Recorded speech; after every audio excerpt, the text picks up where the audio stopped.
Makanya ketika Anda mengangkat tangan menghadap ke Hajar Aswad, Bismillah, Allahu Akbar, di hati kita sudah komitmen, saya akan menggugurkan dosa-dosa, kesalahan-kesalahan yang sudah saya list sebelum saya berangkat umrah.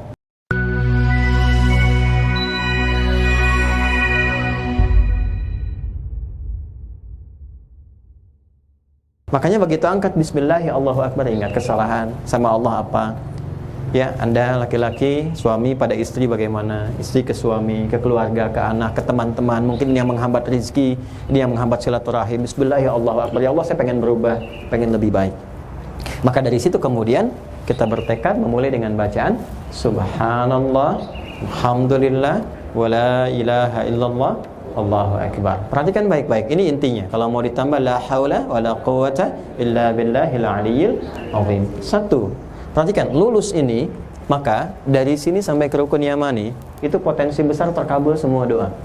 Saya nggak main-main ya, saya mohon maaf ini. Ya, tenaga, biaya, keringat, macam-macam tuh mahal sekali. Jadi jangan sampai lelahnya tuh nggak dapat apa-apa. Saya nggak pengen itu. Kalau Anda pengennya cuma datang, berangkat, ya bisa dengan travel yang lain. Ya, dengan pembimbing yang lain. Saya datang bukan untuk membimbing sesuatu, tapi memastikan ibadahnya benar. Itu poinnya. Ya, saya tidak butuh dengan yang lain-lain. Saya menyayangi Anda semua, kita semua, supaya benar ibadahnya. Itu poinnya. Ya, karena itu ketika berangkat, mulai tawaf, subhanallah. Ingat betul, kalimat subhanallah tidak diisyaratkan dalam Al-Quran, kecuali pokoknya menunjuk kepada segala sifat, sikap yang tidak sesuai dengan keagungan Allah. Misal, Al-Baqarah 116, wa qalu takhadallahu walada, subhana. Ada orang berkata Allah punya anak, gak sesuai dengan sifat Allah, subhanallah. Ada orang berkata, gak mungkin Tuhanmu Muhammad menjalankan hambanya cuma sekejap balik lagi. Dari Masjidil Haram, Masjidil Aqsa, balik gitu. Gak mungkin. Dulu kan gak ada pesawat, gak ada apa-apa. Maka turun ayat subhanalladzi asra. Tapi juga, maaf, yang kadang gak disadari, gak sesuai nih dengan keagungan Allah, yang harusnya kita menyembah tepat waktu, memuliakan Allah, gitu kan? Kok dipanggil sholat telat, tapi kalau minta pengen banyak, zakat ditunda-tunda, dipadatin ke Ramadan, gitu kan? Macam-macam dan sebagainya. Maka ketika mengucapkan subhanallah, ingat apa hubungan kita yang kurang baik dengan Allah. Itu diistighfari. Makanya mengucap subhanallah, kalau benar subhanallah, itu air mata bisa mengalir tuh. Ya, ingat hubungan kita. Dan bayangkan kalau diwafatkan bagaimana, kan udah pakai pakaian ihram nih. Ya, kita mengatakan labbaik Allahumma labbaik, Allah jawab labbaik, ya, wa sa'daik. Dan mungkin saya siap wafat ya Allah dengan pakaian ini. Ini kan sudah kafannya nih. Ya, kalau haji kan sudah, ya, umrah kan gambaran kecil ya. Gitu. Jadi ketika kita sudah mengenakan ini, pakai subhanallah, bayangkan tadi. Yang kedua, walhamdulillah. Itu kan ungkapan syukur atas segala nikmat. Pertanyaannya, benar nggak disyukuri? Ya, maaf, singkat saja. Syukur itu artinya menggunakan semua nikmat yang Allah anugerahkan di jalan yang telah Allah tetapkan. Misal, saya ingin syukuri nikmat mata nih. Maka caranya, gunakan mata ini untuk memandang yang Allah telah tetapkan. Yang nggak boleh dipandang, jangan pandang. Itu baru diri kita tuh. Belum pakaian, belum harta benda yang lain dan sebagainya. Anda kenakan pakaian, dari semua pakaian di lemari pakaian itu, ada yang pernah disyukuri belum? Ada yang belum pernah disyukuri nggak? Jangan-jangan ada yang belum dipakai sholat, sementara Anda masih meminta untuk membeli pakaian yang baru. Ya kan? Coba kendaraan tuh yang dipakai-pakai itu, berapa kali dipakai ke masjid? Bandingkan dengan kondangan. Berapa kali dipakai ta'lim? Berapa kali dipakai untuk yang taat? Semua yang pernah kita kenakan. Dan hebatnya, di saat yang sama masih minta kepada Allah untuk ditambah, sementara yang dititipkan belum dipakai untuk ibadah. Makanya dilatih dulu. Ya, kadang-kadang tuh bukan Allah nggak ngasih, tapi kamu sempurnakan dulu daripada hisabmu berat saat pulang.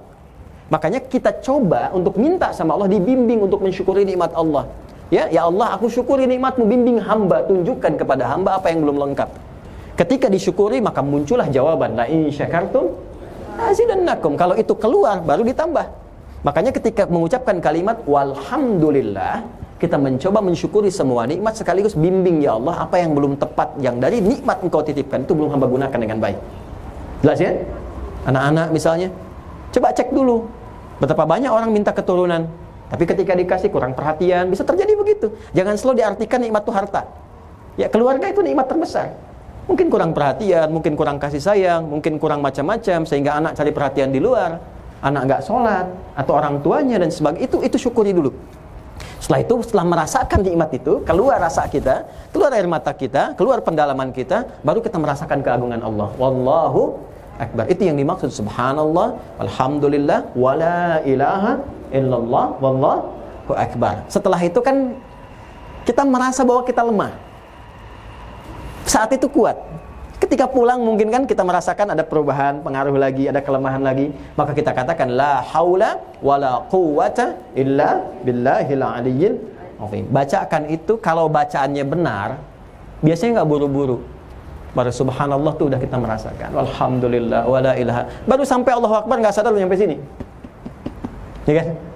Terkadang Allah itu maha mengetahui, tidak harus menutup kalimatnya. Maryam belum minta, sudah dijawab doanya. Ya kan? Nabi Zakaria itu baru berdiri, belum selesai sholatnya, sudah turun jawaban. Terkadang yang belum kita mintakan Allah sudah tahu, belum kita mohonkan Allah sudah kabulkan. Sekalipun sampai sini kita baru sempurnakan kalimatnya. Maka ini yang dimaksudkan falamma i'tazalahum wa ma ya'buduna min dunillahi wa habna lahu ishaq. Nyampe ke sini ketika benar, ini yang disebut maqam Ibrahim. Maqam itu pijakan pertama untuk mengerjakan sesuatu yang positif. Maka Nabi Ibrahim ketika beliau meninggikan bangunan Ka'bah, pondasinya yang atasnya hancur di masa Nabi Nuh alaihissalam, ini pijakan kakinya pertamanya di situ, dipijak pertama kali. Saat berpijak itu beliau membawa batu, datanglah anak terkasihnya Ismail alaihissalam di sudut yang sebelah sana, bawa batu. Batu itu bahasa Arabnya hajar tadi kan. Kalau disusun-susun jadi sekat hijar. Kalau jadi ruangan bentuknya hujrah namanya. Maka anaknya datang, ya beliau kemudian membantu, membawa. Nggak mungkin kan bapak kerja, anak datang pengen bantu kalau nggak pernah ada kasih dari bapak ke anak. Makanya di Quran kenapa selalu bapak dengan anak. Kenapa ibu nggak disebut? Karena ibu sudah biasa lebih banyak dengan anak. Nah, Quran tuh memberi kesan bapaknya yang sibuk di luar, jangan sampai juga nggak ada interaksi dengan anak. Ya, idealnya tuh ketika bapak kerja atau dialog, anak tuh ada rasa sayang, rasa kepemilikan. Ibrahim tuh kenapa disebut Ibrahim? Selain dalam bahasa pokoknya juga sang penyeberang, perantau, juga punya makna Abun Rahim, bapak yang penyayang. Maka sebagai orang tua tidak hanya ayah, mungkin juga ibu. Ketika sampai di sini kita ingin berdoa, rasakan suasana itu. Wa idh yarfa'u Ibrahimul qawa'ida minal baiti wa Ismail Rabbana taqabbal minna innaka antas samiul alim. Sampai di sini silakan bebas doa. Tapi saya sarankan doa pertama minta untuk keluarga, memperbaiki dan menguatkan hubungan di rumah. Bila yang berangkat suami dengan istri, minta kebaikan untuk ayah dulu, ibu dulu, ya, lalu suami, istri, anak-anak dan sebagainya. Karena sunnahnya begitu. Dan saya harap jangan berhenti dulu di sana. Nanti ada waktunya. Ada waktunya ya. Karena kita kan belum selesai, ini baru tawaf. Umrah harus sampai ke tahallul. Jangan berhenti di situ. Saya sarankan pertama sudah selesai sini, baca doa, silahkan berputar aja, jangan berhenti. Kemudian sampai ke Rukun Yamani. Rukun Yamani yang sebelah sana, sebelum Hajar Aswad. Yang pokok yang di sini, sudut ini. Ya. Sana ya. Jadi yang di sini nanti Hajar Aswad, sana yang lingkar ke Hijr Ismail, nanti ada Rukun Syamali, Syam dengan Iraqi, kemudian masuk ke Rukun Yamani. Begitu sampai Rukun Yamani, langsung berubah doanya menjadi apa tadi? Rabbana atina fid dunya hasanah wa fil akhirati wa qina. Bapak mungkin berdoa, ya Allah, ayah saya berikan begini-begini. Kata Allah, ada yang enggak sesuai untuk akhiratnya. Maka dirubah oleh Allah untuk dunia akhiratnya. Kalau bapak ibu punya anak, anaknya sakit, kata dokter harus jeruk aja, jangan yang lain. Maka anak itu merengek minta apel. Apakah bapak kasih apel? Kata dokter kurang bagus, yang bagus jeruk kan? Maka Anda katakan ini jeruk rasa apel, gitu kan? Pada anak ya. Kadang-kadang doa itu begini, kita meminta kalau bagus dunia akhirat dikasih, tapi kalau ada tempo nanti Allah tangguhkan sampai kita siap menerima. Seperti anak 5 tahun minta dibelikan motor, kita sanggup tapi anak belum punya kemampuan. Tapi ada yang kadang begini sifatnya, minta A dikasih B, karena Allah mengabulkan apa yang dibutuhkan, bukan apa yang kita inginkan. Jelas? Oke. Itu dari Rukun Yamani sampai ke Hajar Aswad. Itu berlangsung 7 kali. Paham? 3 putaran pertama lakukan dengan cepat.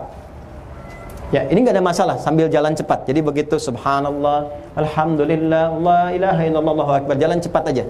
Gak usah berlari ya, Ibu ya. Kalau laki-laki memang sunnahnya agak sedikit lari kecil gitu ya. Nah, tapi kalau padat di ini aja jalan cepat begini. Jelas ya? Nanti saya biasanya akan bolak-balik. Ya. Biasanya saya paling lama tuh menyelesaikan itu. Karena nanti jalan, nah nanti yang agak lambat saya ingatkan lagi ya ke belakang, nanti saya atur tuh. Kalau saya mundur, biasanya sudah ada di depan yang saya tugaskan. Ya, supaya jalan di pokok ini. Nanti ikutin aja jalurnya. Ikutin jalurnya. Nah, jangan terlalu mendekat ke sini. Nanti rumusnya udah pas itu. Pokoknya putaran 3 dan 5 itu udah ada dekat sini. Ya, jangan mepet tuh ke dalam. Nanti kalau ingin sedikit misalnya yang menyentuh ke rukun yamani, ya, nanti biasanya di putaran yang kelima itu udah dekat tuh. 3 ke 5 tuh udah nempel sini. Ya, rumusnya kalau mau paling gampang, nanti 1, 2 nggak apa-apa ke arah dekat sini, tapi jangan berhenti. Terus, kalau ada dapat yang longgar, langsung ambil space longgar. Kalau sudah masuk ke 6, segera melebar keluar. Jangan di sekitaran dekat sini, melebar keluar. Walaupun putarannya agak jauh, tapi lebih cepat keluar. Jelas ya? Jadi 1 ikutin dulu, 2 ikutin, 3 sudah agak ke tengah, sudah mulai di sini tuh. Gak apa-apa ikutin. 4, 5 kalau mau berhenti di rukun yamani untuk megang dan berhenti, boleh. Biasanya nanti saya akan kelompokin tuh, Pak berhenti, doa sini, yang lain jalan. Ya, nanti selanjutnya Bapak Ibu jalan, putar lagi, saya tunggu lagi yang lain, doa sini, yang lain jalan. Nanti ada doa yang kita mohonkan ketika umrah, ada yang tidak perlu saat umrah. Nanti setelah selesai umrah, kita bisa masuk lagi, walaupun sekarang aturannya mesti pakai ihram. Ya, untuk saat ini karena memang ada terbatas gitu. Nanti kita tunjukkan spotnya, jangan khawatir.